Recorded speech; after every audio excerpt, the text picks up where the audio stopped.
donc c'était censé être tout plat, mais c'est que des montées-descentes.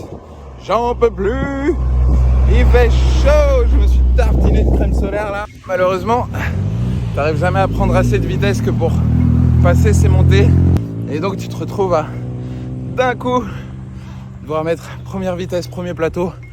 Heureusement, l'Indonésie, c'est le pays avec le plus de magasins et de restaurants qu'on a fait.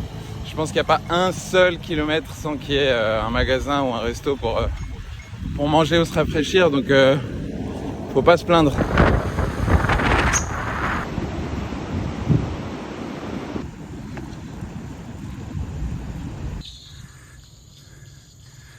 Un fruit, ça doit bien peser 10-15 kilos.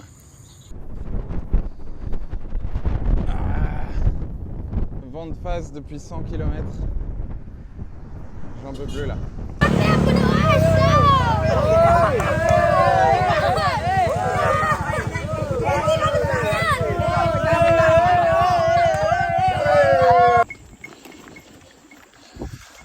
Bon, il me reste 300 km jusqu'à Krui, sur la côte ouest de Sumatra, tout au sud. 100 km par jour, sauf que là ça commence avec 100 km de gros gravel et je suis déjà dans le sable. Donc aujourd'hui ça va être très dur, mais normalement les 2 prochains jours ce sera de l'asphalte. Et ce matin je me suis dit vas-y, je mets le max de barres, 4 barres. Et voilà, 100 km de gravel.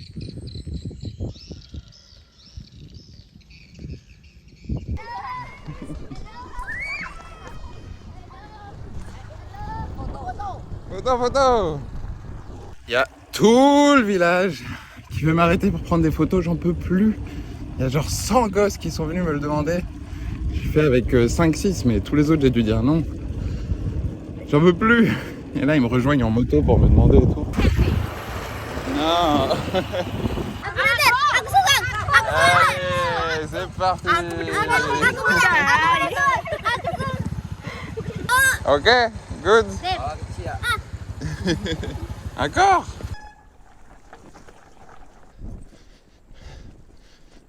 J'ai colsonné mes 4 sacoches parce que dans les chemins gravel que je me tapais là, mes sacoches sont parties 2 fois en roulé-boulé dans le gravel, alors qu'il y a ma caméra dedans.